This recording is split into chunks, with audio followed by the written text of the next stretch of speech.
جبير قال حدثنا الليث عن يونس عن ابن شهاب عن أنس بن مالك رضي الله عنه قال كان أبو ذر رضي الله يحدث أن رسول الله صلى الله عليه وسلم قال فرج عن سقف بيتي وأنا بمكة إلى أن قال ثم أدخلت الجنة فإذا فيها حبائل اللؤلؤ وإذا ترابها المسك۔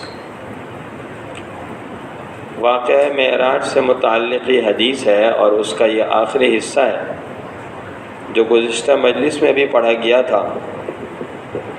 اللہ تعالیٰ نے نبی کریم صلی اللہ علیہ وسلم کو اپنی بارگاہ میں ایک خاص شان کے ساتھ بلایا اور یہ مبارک سفر کرایا جس کو معراج کا سفر کہتے ہیں۔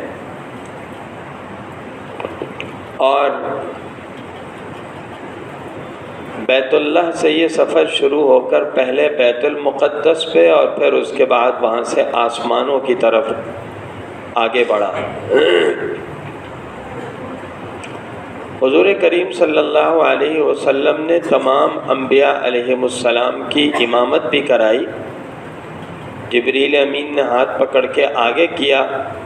وہ اعلان تھا کہ تمام انبیاء کے سردار حضور کریم صلی اللہ علیہ وسلم ہیں، اور بیت المقدس کے اصل متولی، اصل محافظ اور اصل بیت المقدس کے اللہ کی طرف سے والی اور رکھوالے اللہ کے نبی ہیں۔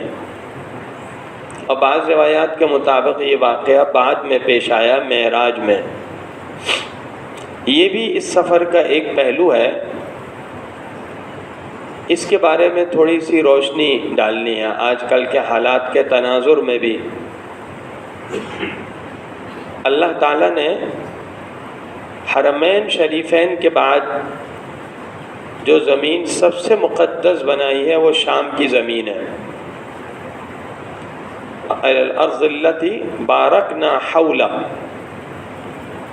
دوسری جگہ وَأَوْرَثْنَا الْقَوْمَ الَّذِينَ كَانُوا يُسْتَضْعَفُونَ مَشَارِقَ الْأَرْضِ وَمَغَارِبَهَا الَّتِي بَارَكْنَا فِيهَا، اور یہاں ہے إِلَى الْمَسْجِدِ الْأَقْصَى الَّذِي بَارَكْنَا حَوْلَهُ۔ تو شام کی زمین برکت والی زمین ہے، ایک تو اس لیے کہ یہ حضرات انبیاء علیہم السلام کا مسکن بھی ہے اور مدفن بھی ہے۔ کتنے انبیاء علیہم السلام آئے، سینکڑوں، حضرت ابراہیم علیہ السلام سے لے کر حضرت اسحاق علیہ السلام، یعقوب علیہ السلام، بہت سے انبیاء علیہ السلام، اور کتنے انبیاء علیہ السلام کا مدفن وہاں ہے۔ ابراہیم علیہ السلام کا خود مدفن ہے، اس شہر کو آج بھی الخلیل کہتے ہیں۔ اور قرآن اور حدیث کی زبان میں جو شام کا خطہ ہے یہ موجودہ زمانے کے 4 ممالک پر بولا جاتا ہے: اردن، فلسطین، لبنان، بیروت، اور چوتھا شام۔ خلافت عثمانیہ کے سقوط کے بعد اس کو دشمن نے 4 حصوں میں، 4 دھڑوں میں اور ٹکڑوں میں تقسیم کر دیا، ورنہ یہ پوری ایک ہی سرزمین ہے، پٹی شام کی مبارک۔ اور اس کے برکت کے جہاں بہت سارے پہلو ہیں، وہاں ایک پہلو یہ بھی ہے کہ اس میں مسجد اقصیٰ ہے۔ حدیث پاک میں آتا ہے کہ نبی کریم صلی اللہ علیہ وسلم سے پوچھا گیا ای المسجد وضع اول فی الارض او کما قال علیہ السلام۔ بخاری شریف کی روایت ہے، او کما قال، راوی نے پوچھا تھا روئے زمین پر سب سے پہلے کون سی مسجد تعمیر ہوئی؟ کہا بیت اللہ، کعبہ۔ اس کے بعد کون سی زمین؟ کہا مسجد اقصیٰ۔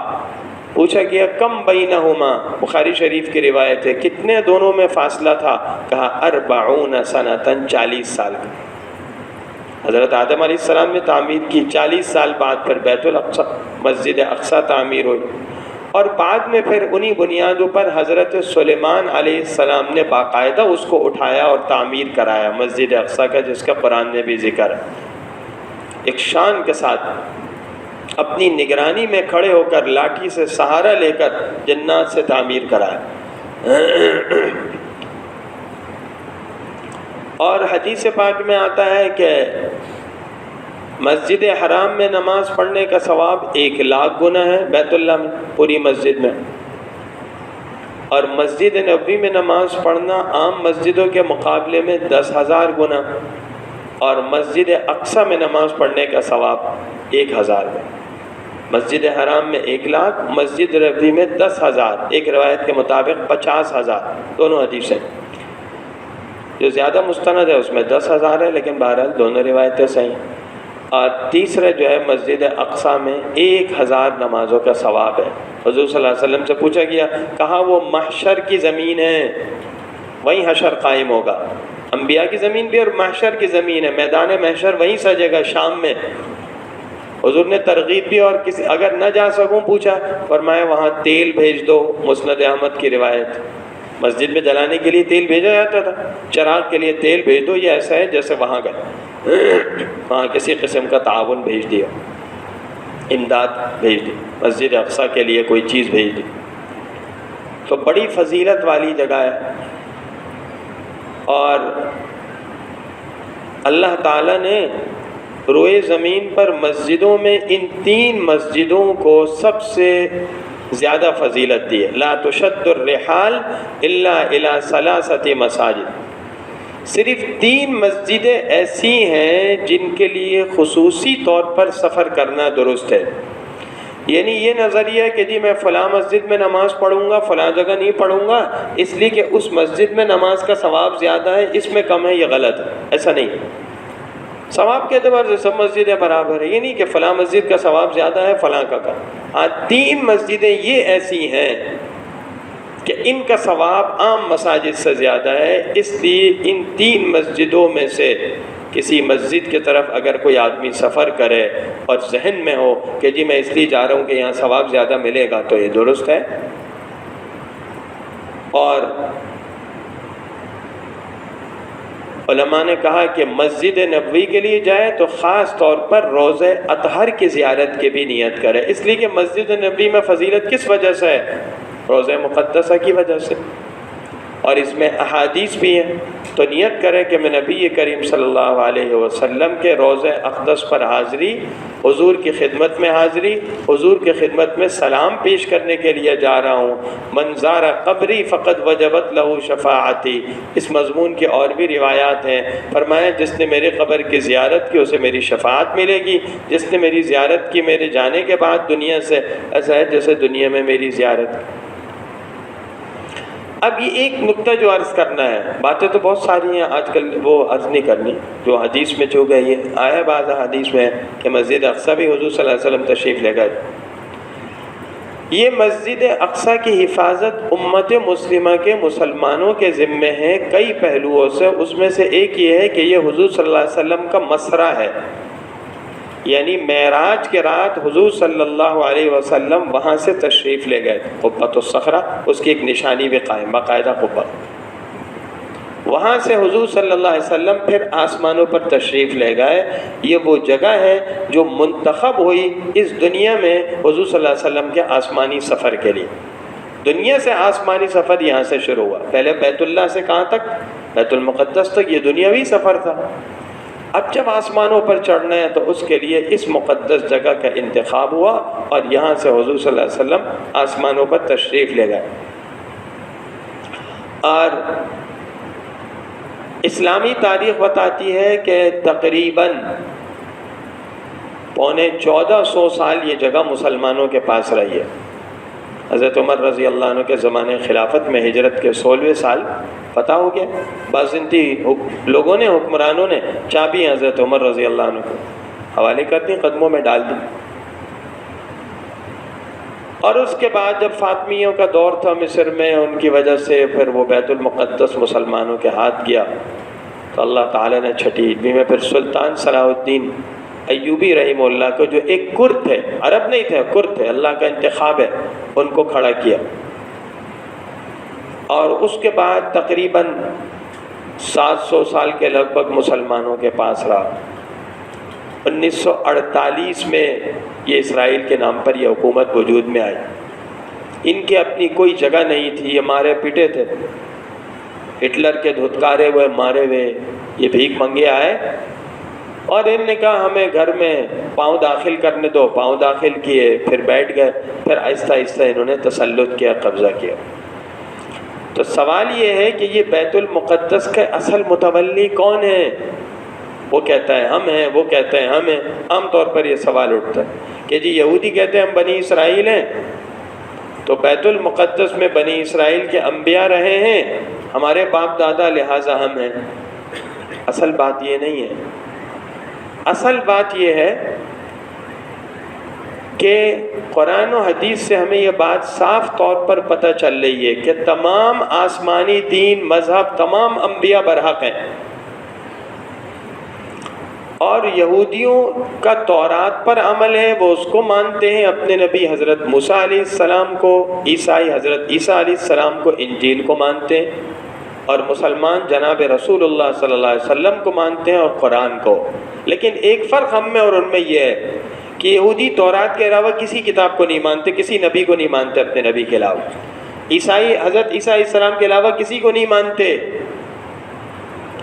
مسلمان تمام نبیوں کو مانتے ہیں، تمام نبیوں کو برحق مانتے ہیں، تمام نبیوں کی شریعت کو مانتے ہیں۔ تو مسلمان کہتے ہیں تمام نبی برحق ہیں، ہر نبی، اور مسلمان کہتے ہیں تمام نبیوں کی شریعت برحق ہے۔ قولوا آمنا باللہ وما انزل الینا، کہہ دو، قرآن کہہ رہا ہے ہم اللہ پر ایمان لائے، جو قرآن ہماری طرف اترا، جو شریعت ملی اس پر ایمان لائے۔ وما انزل الی ابراہیم واسماعیل واسحاق ویعقوب والاسباط وما اوتی موسیٰ وعیسیٰ والنبیون من ربهم، یہ جتنے نبی اور جتنے انبیاء دوسرے جن کو شریعت ملی سب پر ہمارا ایمان ہے۔ لا نفرق بین احد منہم، تفریق نہیں کرتے کہ ہم اس کو مانیں اس کو نہ مانیں۔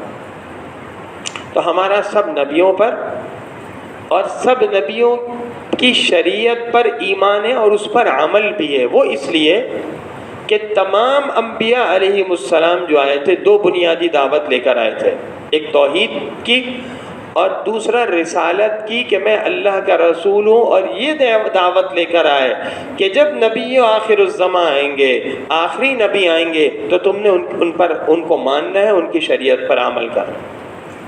ہر نبی نے یہ دعوت دی،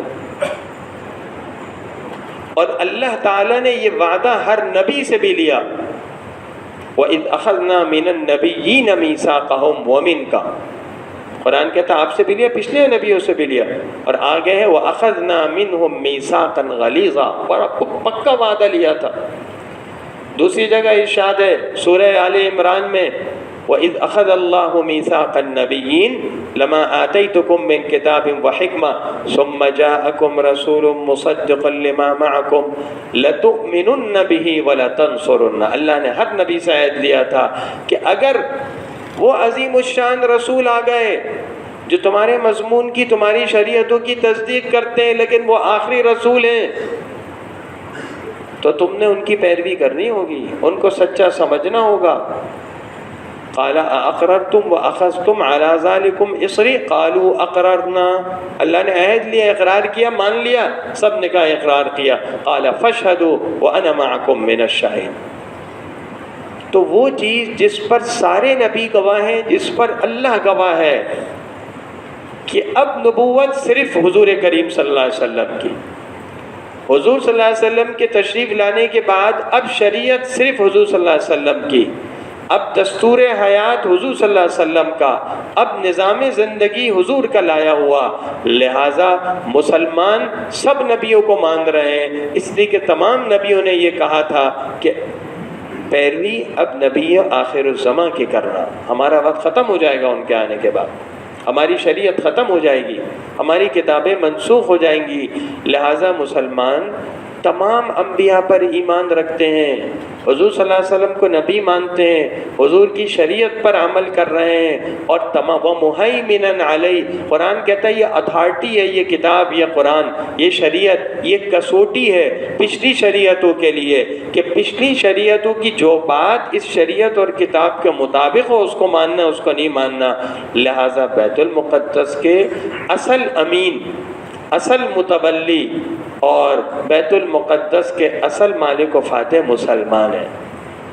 اسی لیے تقریباً 1300 سال تک مسلمانوں کے پاس یہ رہا ہے، اور اب بھی اسی کی کوشش ہے کہ بیت المقدس پر براہ راست قبضہ اور تسلط میں جو مٹھی بھر مسلمان رکاوٹ ہیں ان کو وہاں سے نکال دو۔ دنیاوی قانون کے روح سے بھی، عالمی سیاست کے روح سے بھی، انسانی حقوق کے روح سے بھی یہ بات درست نہیں ہے، اس لیے کہ وہ خطہ جس پر کسی کے باپ دادا بسے ہیں، جس پر کسی کا خاندان چلا آ رہا ہے، نسلیں چلی آ رہی ہیں، وہ زمینیں اور وہ جگہ جہاں ان کے باپ دادا دفن ہیں، ان عربوں کے، ان فلسطینیوں کے، ظاہر ہے وہ لوگ اس کے حق بجانب ہیں۔ کوئی قانون، کوئی دستور، کوئی شریعت، کوئی کتاب، کوئی ضابطہ ایسا نہیں ہے جس کے روح سے یہ کہا جائے کہ تم یہاں سے چلے جاؤ ورنہ ہم تمہیں مجبور کریں گے، تمہیں ماریں گے۔ کوئی ایسا قانون ہے، یہ ظالمانہ نہیں۔ اور دوسری بات کہ یہ حضرات اس جگہ کے تحفظ کے لیے، ایک تو ان کی سرزمین ہے، ان کے باپ دادا کا علاقہ ہے، ان کے مکانات ہیں، ان کی جگہ ہیں، دوسرا جو مسلمانوں کا قبلہ اول ہے، براہ راست مسلمانوں کا عقیدہ نظریہ اس سے متعلق رہا ہے، ایک طویل عرصے تک، ہجرت کے بعد بھی حدیث پاک میں آتا ہے 16 یا 17 مہینے تک، بخاری شریف کی روایت ہے، حضور کریم صلی اللہ علیہ وسلم نے بیت المقدس کی طرف نماز پڑھی، اس کے بعد حکم دیا گیا فَوَلِّ وَجْهَكَ شَطْرَ الْمَسْجِدِ الْحَرَامِ، تو بتا دیے کہ دونوں قبلے آپ کے ہیں، دونوں تو مسلمانوں کے قبلے اول ہے، اس لیے یقیناً یہی حضرات اس کی ولایت کے اور حفاظت کے زیادہ حقدار ہیں۔ اللہ تعالیٰ توفیق عطا فرمائے۔ تو آخری بات حدیث میں یہ آئی کہ حضور کریم صلی اللہ علیہ وسلم کو اس کے بعد جنت کے مناظر دکھلائے گئے، جنت کی سیر کرائی گئی، جنت کے کچھ نقشے دکھلائے گئے، تاکہ امت کے سامنے اس کا ایک نمونہ ہے اور امت کے سامنے یہ باتیں آئیں۔ یاد رکھیے علماء کرام فرماتے ہیں قرآن اور حدیث میں جنت دوزخ کے جو نمونے آئے ہیں، جو جھلکیاں آئی ہیں، جو مناظر دکھلائے گئے ہیں، جو نقشے پیش کیے گئے ہیں، یہ سمجھانے کے لیے، عربی زبان میں اس کو کہتے ہیں تقریب الی الفہم۔ جیسے ایک چھوٹا سا بچہ ہوتا ہے، اس کو کہا جائے آپ کو میں بہت بڑھیا چیز دوں گا، وہ کہتا ہے کیا دیں گے؟ بہت اچھی۔ پھر کہا جائے کیا؟ تو ایک اچھی سی کھلونے کی دکان ہو، اس کو بتایا جائے کہ آپ کو میں ایسی چیز دوں گا، وہ بچہ خوش ہو جاتا ہے۔ بچہ کھلونے سے ہی سمجھتا ہے، بڑا آدمی ہو تو وہ اپنے حساب سے سمجھے گا۔ بالکل اسی طرح دنیا میں یہ اتنی چیزیں ہیں، جو دنیا کی نعمتیں جنت دوزخ میں ذکر کی گئی ہیں اور عذابات ذکر کیے گئے ہیں، ایسے محل ہوں گے، ایسی نہریں، ایسے باغات، حوریں، دوسرے مناظر، اور دوزخ میں یہ عذابات، یہ صرف سمجھانے کے لیے ہیں۔ نام ویسے ہیں، حقیقت کو اللہ بہتر جانتے ہیں، یہ انسان وہاں جانے گا۔ بات یہ ہے کہ اللہ تعالیٰ نے اس دنیا میں حقائق پر پردہ رکھا ہے، اس لیے کہ ہر حقیقت ہر ایک کے سامنے کھولی نہیں آ سکتی، ہر حقیقت ہر ایک کو نہیں پتہ ہوتی، تو حقائق پر پردہ رکھا ہے۔ قیامت کے دن وہ پردے کھل جائیں گے۔ فَكَشَفْنَا عَنْكَ غِطَاءَكَ فَبَصَرُكَ الْيَوْمَ حَدِيدٌ، فرمایا آج ہم نے پردے ہٹا دیے، تمہاری نگاہیں بہت تیز کام کر رہی ہیں، اس لیے کہ آنکھوں کے اندر وہ صلاحیت آ جائے گی۔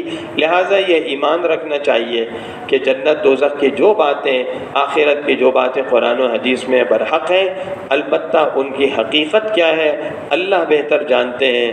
لیکن یہ کہنا کہ یہ صرف خیالی باتیں ہیں، جیسے بعض ملحدین نے کہہ دیا، یا یہ کہنا کہ ان کا تعلق صرف اندرونی کیفیات کے ساتھ ہے، خوشی اور غمی کے کے ساتھ کہ مرنے کے بعد یہ قیامت میں مومن کو خوشی کی کیفیت ہوگی اور کافر کو غم تکلیف کی کیفیت، اصل عذاب کی جگہ، اصل عذاب کی چیزیں اور ثواب کی جگہ نہیں ہیں، یہ بھی غلط ہے۔ وہ برحق ہے، وہ گھر دنیا سے کہیں زیادہ یقینی ہے۔ اللہ تعالیٰ ہم سب کو عمل کی توفیق عطا فرمائے۔ تھوڑی دیر اللہ کی طرف متوجہ ہو، اللہ کا دھیان کر لیں، تصور کریں دل میں اللہ کی رحمت آ رہی ہے اور دل اللہ کا ذکر کر رہا ہے۔